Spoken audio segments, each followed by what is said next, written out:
Kung minsan, di ko talaga maintindihan ng mama ko. Malaki na ako, pero palaging nag-aalala si mama sa lahat ng bagay, kahit maliit. Ana, bumaba ka na. Mag-almusal na. Ma, ikaw na muna maghatid kay Alex sa school. Mahuhuli na ako. Oo, ako nang bahala kay Alex. Kumain ka na. Ako na bahala magtimpla ng gatas mo, ma. Hindi, hayaan mo ako ang gumawa mamaya. Ana! Ana! Masama ang panahon, magdala ka ng payong. Lahat ng bagay sa bahay, malaki man o maliit, inaasikaso lahat yun ni mama at laging nandyan siya para sa aking tabi. Nagmamalasakit sa akin. Si mama laging nag-aalala sa lahat pero ayaw mag-abala ng iba.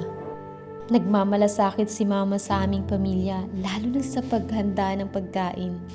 Pero minsan, nakakalimutan namin siyang pansinin. Saan ka galing? Late na. Nag-organize pa kasi ng party ang kumpanya eh. Sandali. Ikukuha ka ng tubig.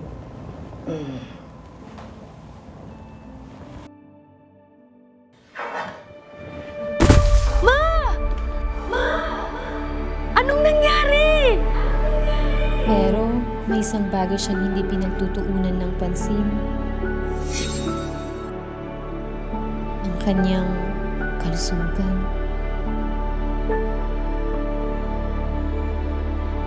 Sana pwede pang maibalik ang oras.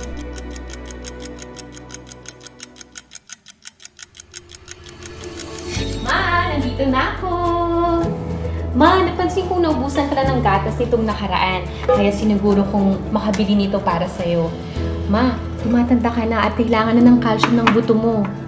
Ma, inumin mo to para sa kalusugan mo. Salamat, anak. Ma, unti na lang dapat ang ginagawa mo. Kalusugan mo dapat ang inuuna mo. Huwag kang mag-alala, anak. Malusog pa ako. Kaya ko pa naman lahat. Palagi na lang ikaw ang nag-aasikaso. Kaya naman, ako mag-aalaga sa'yo ngayon.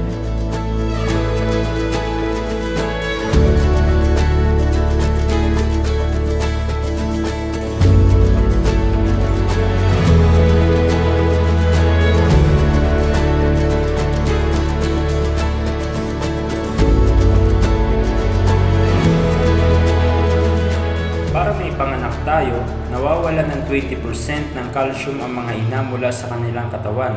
Alagaan ang kalusugan ng iyong ina ngayon.